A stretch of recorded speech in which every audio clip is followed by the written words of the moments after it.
1991 movie City Slickers, Billy Crystal plays Mitch Robbins, who is going through a midlife crisis. So he and his buddies escape Manhattan and go to work all of this out at a dude ranch, Cattle Drive, out west.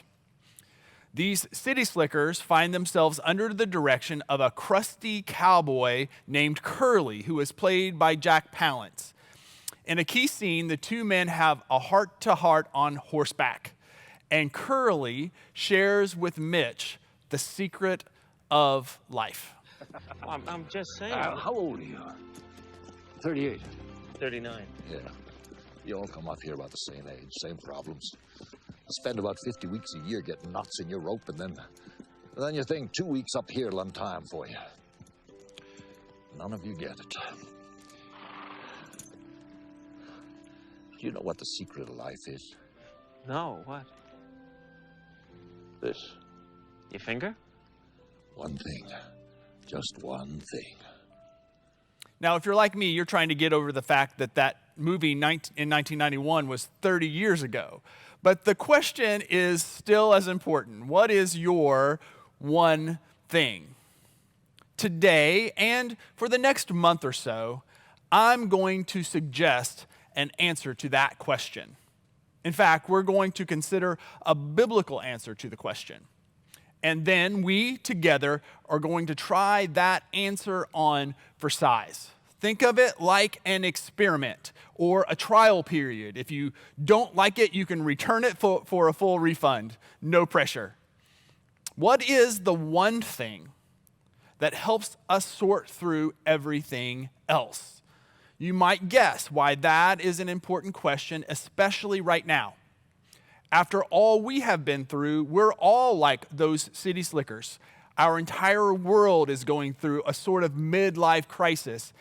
In times like these, it is helpful to recenter, to regroup, and to refocus around something. But of course, if you're going to pick just one thing, it had better be the right thing. And that's where the experiment comes in. We're going to try this out together. What is the one thing for you, for me, for followers of Jesus? The question is asked essentially in the Bible, and the answer to that question, I believe, is found in Galatians 5:6. Nothing else matters, Paul says, only this: faith expressing itself in love. Now, take a deep breath in with me, and let's meditate on that phrase for just a moment. What if this one thing became your life mantra? Faith expressing itself in love. Literally, it means trust in God, energized by love. It's referring to this dynamic relationship between faith, which means trusting God in every aspect of our lives, and agape love, which is unconditional love that always finds expression in action. Faith expressing itself in this grace cycle that draws us into a dynamic and life-giving engagement. It is deepening trust in God, which leads to greater love for people, leading to deeper trust in God, leading to greater love for people, on and on and on for eternity. Faith expressing itself in love captures perfectly the life, death, and resurrection of Jesus. For Jesus, there was nothing else. No other motivation, no other distraction, no excuse or equivocation or reluctance. For Jesus, everything else flowed out of this one thing. He lived in complete trust of the Father in every moment. And that unbroken faith in God led to unwavering love for others. So much so that he endured the cross, trusted God for the resurrection, and is now seated, reigning victorious at God's right hand. Jesus is the truest and the fullest embodiment of faith expressing itself in love. He gave that to us, to you, to me, as a gift, and in so doing, opened the way for us, removed every obstacle. In living for this one thing, he opened to us the kingdom of God, the kingdom of heaven to us on earth. The fullness of God's love was unleashed into the world and made available now. The New Testament book of Galatians, actually a letter written in the earliest days after Jesus, makes this claim: the only thing that matters is faith expressing itself in love. And Galatians makes that claim because already, even in the earliest days after Jesus, some people were trying to make it about something else. We have just celebrated Easter, and for them, in the early church, the life, death, and resurrection of Jesus had been this earth-quaking announcement. It was already spreading as good news of liberating love to the known world. And already, there were people who thought that it had to be more than that. In other words, they thought surely there had to be some other religious entry point into what God was doing. Already in the early church. And as we'll see, right up to this present moment, there has always been this temptation to abandon the one thing for something else. And in doing so, to miss the point entirely, to lose the very good news of Jesus. But that's human nature, isn't it? We can miss the point when it is staring us in the face. I have trouble finding the ketchup in the refrigerator. It can be right there in front of me. Life is this way. We easily get distracted. We get deluded or disoriented. We lose our focus and lose our perspective, especially in times like these. We can also, when we get anxious, make simple things complicated, can't we? We can miss the forest for the trees.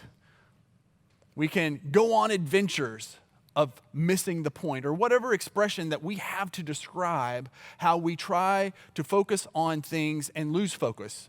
And in these days, in modern times, maybe the point is just that we often do try to focus on too many things at once. In modern times, we have become obsessed with the idea of multitasking. I think history will look on the last year of our lives and we'll see that this is what we tried out and probably failed at. We tried to multitask. You and I have struggled in this way. That means that we're trying to bring our attention, multitasking is simply trying to bring our attention to multiple things at one time, with the idea that we can get more done that way. It seems like a necessity of modern life, but study after study shows that multitasking does just the opposite of what we want it to. It causes us to lose our focus.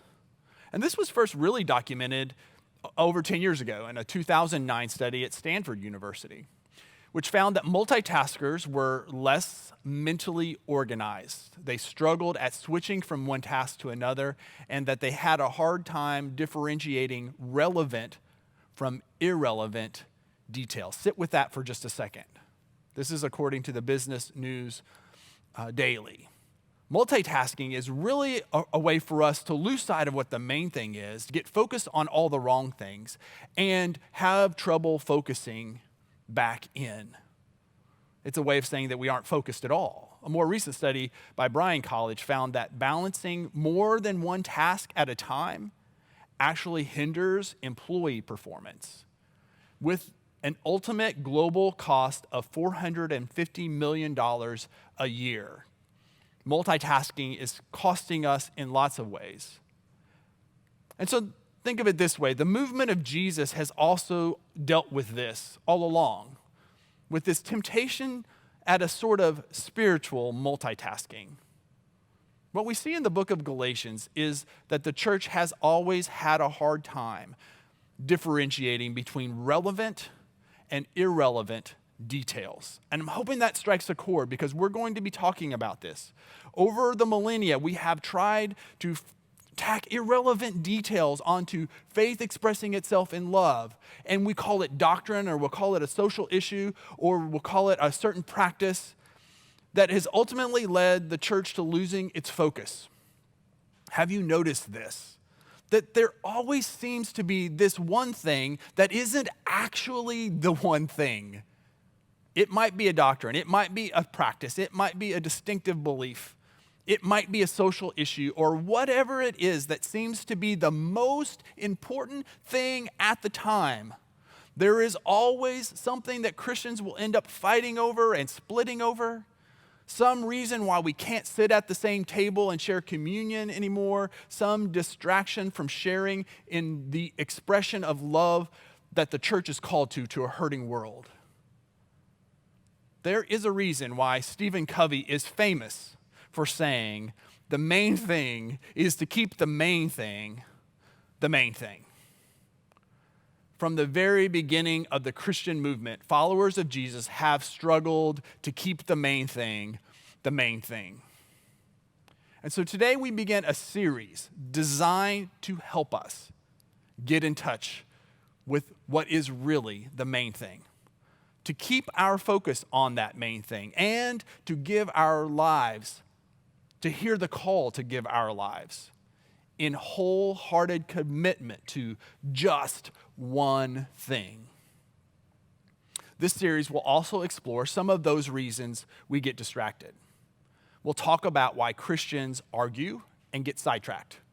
Most importantly, we'll explore how refocusing on the one thing that is actually the one thing can bring us back into alignment, back into unity, back into the spiritual energy that we all long for and is so needed in this time. In our research, Pastor Lara discovered something that I think is a helpful way of talking about this, a way of expressing the challenge that we face. And it's around the word priority. The word priority came into usage in the English language in the 1400s. I didn't know that. You probably didn't. And it meant, out of the word prior, it meant the first thing or the prior thing, priority. The word prior is in there. It's the first thing. That's what a priority is. But here's the interesting discovery. In the original usage of that word priority, it was only ever used as a singular priority. And it stayed singular only for the next 500 years. It wasn't until the 1900s that we came across the idea that there could be priorities. Somehow we thought that if we changed the word, that we could change reality. Somehow we would now be able to have multiple first things at once. But there can only be one main thing. And this is what is at stake in Paul's letter to the Galatians. For Paul, the only thing that mattered was the love of God expressed in the life, death, and resurrection of Jesus. But it is clear that some of the early Christians disagreed with him. Paul had been traveling around the Roman Empire, preaching the good news of Jesus and establishing communities of the good news throughout the region. But some people had come in behind Paul, preaching a different message, preaching something else. Essentially, they were saying that Paul was partly right, but he was trying to water down the gospel, that he had left some important details out, and he was selling them short. They felt like Christians needed to trust Jesus and follow parts of the Jewish law. This one thing, in their understanding, was actually two things. It was relational trust in Jesus expressed in love for others, and it was being circumcised as a sign of being Jewish and keeping the Jewish law. Now, it seems very strange that one of the first things Christians fought over was whether or not men should be circumcised. It is a strange thing even now to talk about in a sermon. But isn't that how this always goes? What seems so critical to us in the moment seems ridiculous and a distraction later on. What's the point? We're not all tied up in knots about this. But some people were then. And the point is that there's always something that we get all tied up in knots about that isn't the main thing, that distracts us from the main thing. And so Paul sees this as a ridiculous distraction in the moment, not just in hindsight. So the book of Galatians is this letter Paul writes back to the church, trying to maintain one singular focus. In fact, this letter it is very clear. It is not calm. It isn't nice. Paul doesn't beat around the bush. Paul is about to lose his mind over what has happened in the church in Galatia. At stake for him is literally everything. It is either spiritual freedom or spiritual bondage. It is either a life energized by grace or being ultimately spiritually distracted. It is either union with Christ or it is separation or alienation from Jesus. For him, it is either one thing or it is nothing. All of this is summarized in Galatians 5, verses 1 through 6. And that's why we're starting this series here. Here's the summary. It is for freedom that Christ has set us free. Stand firm then, and do not let yourselves be burdened again by a yoke of slavery. Mark my words, I, Paul, tell you that if you let yourselves be circumcised, Christ will be of no value to you at all. Again, I declare to every man who lets himself be circumcised that he is obligated to obey the whole law.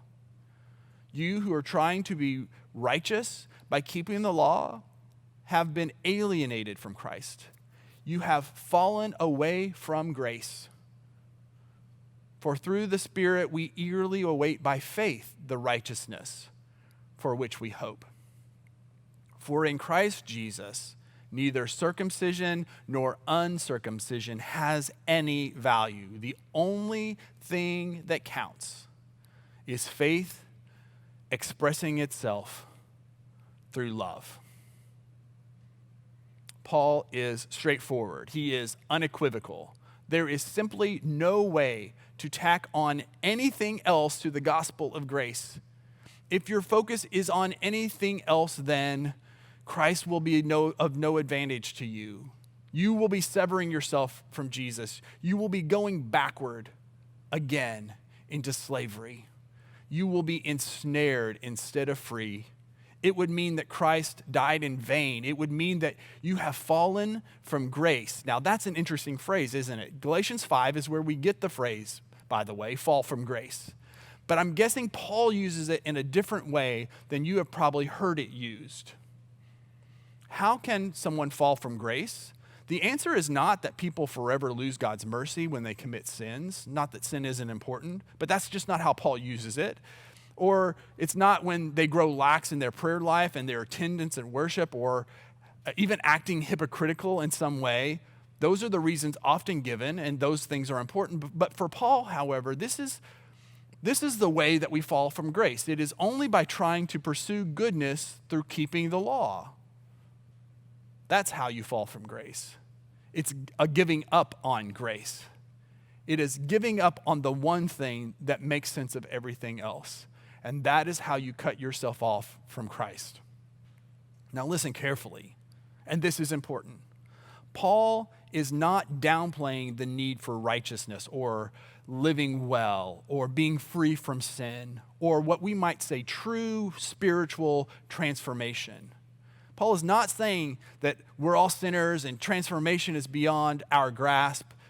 No, he is saying that transformation and righteousness and getting right with God and living well, spiritual transformation is the only important thing, and that there is only one way to it. There is only one path to true righteousness.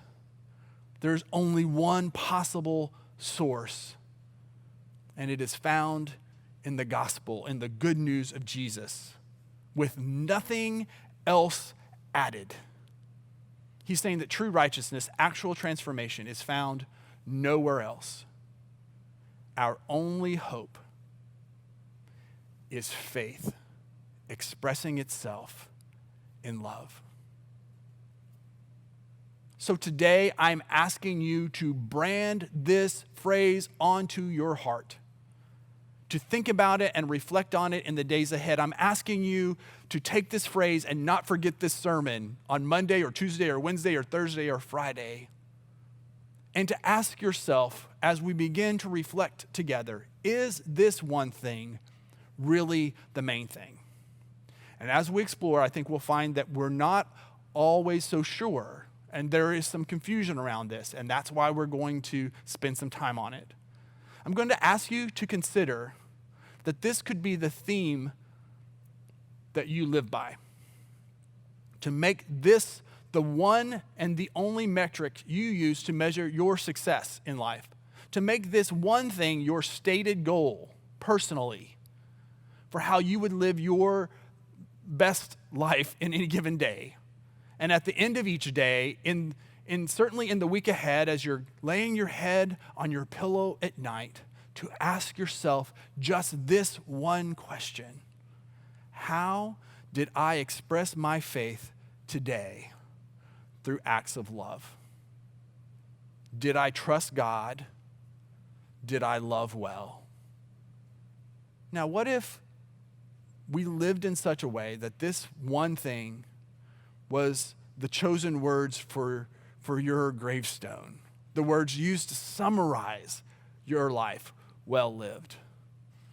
What if these words are the words you chose for your tattoo, if that's the thing you're into? What if you thought of this as the one question that you would be asked when you stand at the last day? Faith expressing itself in love. This is the one measure for your life. And I'm asking us to consider this one thing as the frame we will use to determine faithfulness in our life together moving forward.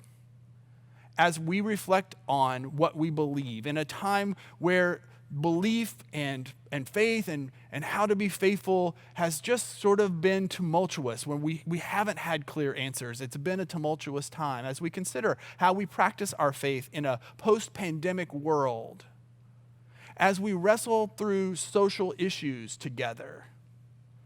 This is my question: is this one thing our one and only way to judge our faithfulness to Jesus moving forward? Does our growing trust in Jesus together as a community of faith lead us to more loving action to others? Can this be the lens by which we look at every one of our beliefs and our doctrines and our practices? Because beliefs and doctrines and practices are important. But as we know, we often make those things the one thing. And we ought to be asking, does that distract us at times from the one thing that is truly the one thing? Could this be how we might be known?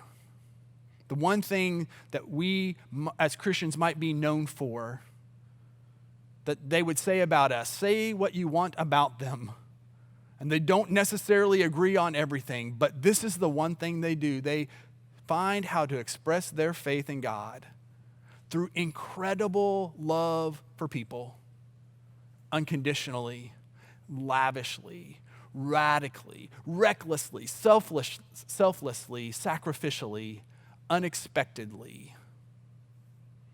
This seems to be what Jesus called us to, what Jesus thought was the one thing. When he prayed for us to be one and then said, "By your love, they will know that you are my disciples." So the trial period has begun. We're going to try this on for size. Live it out starting right now. And let's see if this can be the source of our clarity and our unity and our energy. Our great experiment is underway. Your task is one thing and one thing only as you parent, as you go to work tomorrow, as you figure out what the next right thing is. This is it. It is some version of faith expressing itself in love. You have been commissioned, for now your life and mine are about this one thing.